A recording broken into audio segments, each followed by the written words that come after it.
Friday, August 9th, 2019, Pomona, California. Nonprofit leader Amos Young is on his way to work and is driving past Freeway 60 on Town Avenue when he sees something suspicious. He decides to make a U-turn to take a closer look. He observed what appeared to be a group of people unloading something in an area that's known to have problems in the city of Pomona. It's concerning. I feel like something isn't right. This area, which is about maybe a quarter-mile long, we're always dealing with the calls for illegal dumping, and it's a never-ending process of maintaining control. In California, illegal dumping, disposing of garbage, waste, or other matter on public or private property is a crime. So Amos decides to record on his cell phone as 3 men haul items off a truck and through a hole in a chain-link fence. I didn't know what was inside the containers, but I could smell it wasn't anything good. And that alone brought me to pause for a moment. They seemed like they were hiding something and afraid to be seen. The men are not happy that Amos stopped to record them, so one of them starts recording him. He whips out his phone in the same moment, like, I see you and you see me, and I really don't want you here because now I have you on video filming me. And this starts to escalate really quickly. But he pulled out his phone. My concern was that he was calling in some of his buddies from the neighborhood to come to the spot because of whatever he was hiding. With his eyes locked on Amos, the man marches right up to his car. At first, I really thought he was just walking over to have a conversation. But then you realize he wanted to fight. This is scary. The man is clearly furious that Amos has interrupted his plans. You can see it in his face. He wants his crime to go as seamlessly as possible. And now Amos is throwing a wrench in that plan. He gets very, very upset. He comes up, comes after my driver's door, starts punching, kicking, erratically trying to get inside of the car, pulled on my door handle to try to get to me. There was very little that I could do other than be concerned about making sure that I made it home alive. Shaken, Amos dials 911. Hey, you're in Pomona, right? Yep. I'm at town just before the 60 freeway. A guy walked up to my car and started banging, kicking my car. Looks like they're doing some illegal dumping as well. Amos doesn't know who these men are or why one of them is attacking him, but he knows he's in danger. It's unknown what's inside the vehicle. It's unknown if these suspects are on parole, probation, armed with guns or knives. If I didn't keep my cool, it could turn violent. It already was a level of violence. So I had to keep my cool. But his attacker is just getting started. This guy's coming at me with a cement block. I'm terrified. Stunned, Amos carefully backs his car away from the scene, all the while continuing to relay every detail to 911. It's a red SUV Durango.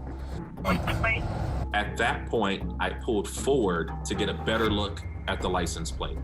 It hasn't left yet. Plate is 108R 108R. For a split second, Amos thinks this is it. He'll never see his family again. That rock striking any person could kill them instantly.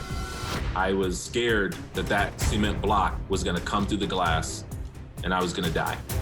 I was scared for my life.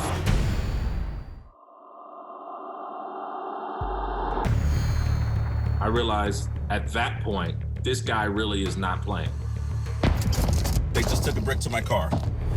I can't hold back. I owe too much to those that have come before us to clean up our streets. He tries to get away. So I began following this guy, following the truck, and making sure that police knew every second of where they were headed. What's your name, sir? Amos Young. The vehicle's making a right on Marketplace. He just had someone that threw a brick at his car. Description of the vehicle, it's a red Dodge Durango. I thought to myself, what if police do not arrive on time? And what am I gonna do? And Amos still doesn't know if the men are armed. There was a moment where I stopped and thought, these guys have a gun. These guys have a gun. Amos is risking further harm just by following these men. What if they were leading him to a secluded location where they would hurt him? Recognizing that I was by myself and being in a city where oftentimes it may take a while for assistance to arrive, I felt all alone. Then, the truck he is chasing suddenly makes a drastic move. So I'm driving, following. All of a sudden, one door opens, bang, bang, bang. That's what I was expecting at that moment. I thought this guy's gonna come back and he's gonna shoot me. Worst case scenario, all three of these men were gonna get out of that car and come after me. The number one thing was to make sure that they could not get inside of my vehicle. But instead of coming after him, the man bolts out of sight. The suspect got out, and the other guys that were in the vehicle continued on. So the suspect looks like he's going to be running westbound back towards Town Avenue. Drew, where are you? Where is the suspect vehicle? Is it parked? What does the person look like? Where is he running? And where are the other two men in the truck headed now? Where's the driver? The driver took off. They could have kicked him out as a way to say, we don't want to go down with you. Or he could have jumped out on his own and said, let me run because I don't want to get caught.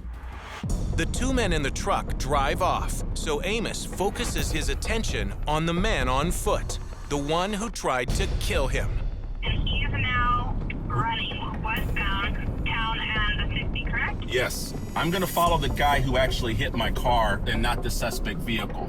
That's the guy I gotta go after. I let the car go. My number one concern was stopping the attacker from attacking someone else. At this moment, I'm seeing this guy run, jump, climb over walls, about to access the freeway, and I'm like, this is gonna be bad. This guy's gonna get away.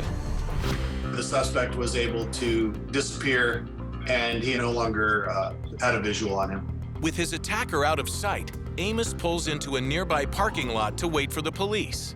After he shows them his video of the attack, it doesn't take them long to figure out who is behind it.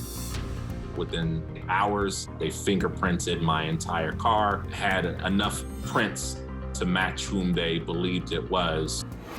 The man, 26-year-old Jacob McQuana, has an active warrant for felony vandalism. My attacker was known to police.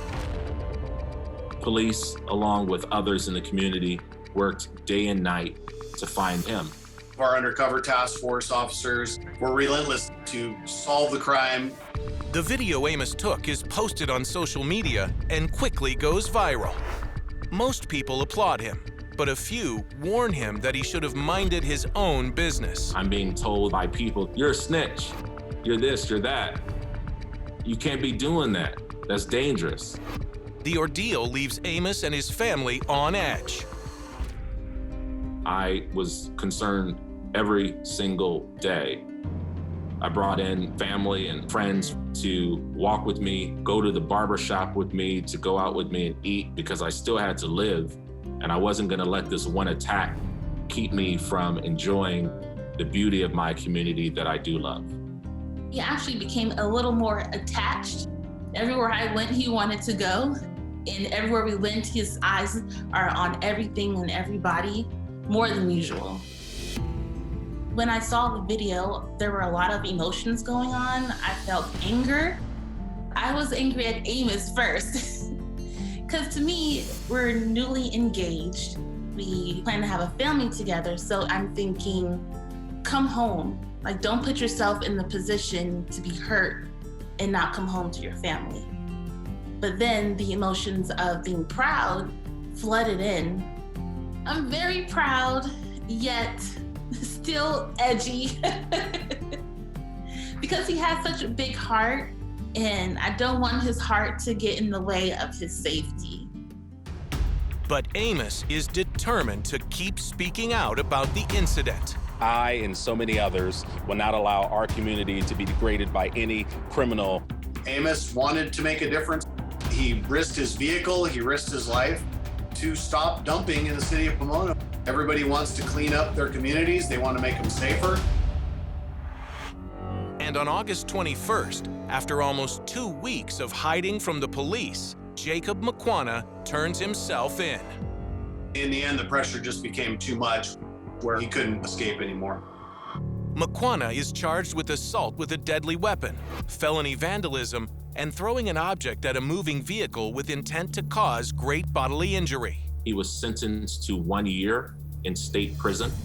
He served half time and was released early. While Amos is uneasy knowing his attacker is back on the streets, he knows he did the right thing. We need to stop senseless attacks like this from taking place. The buck stops here. It's about being a good neighbor.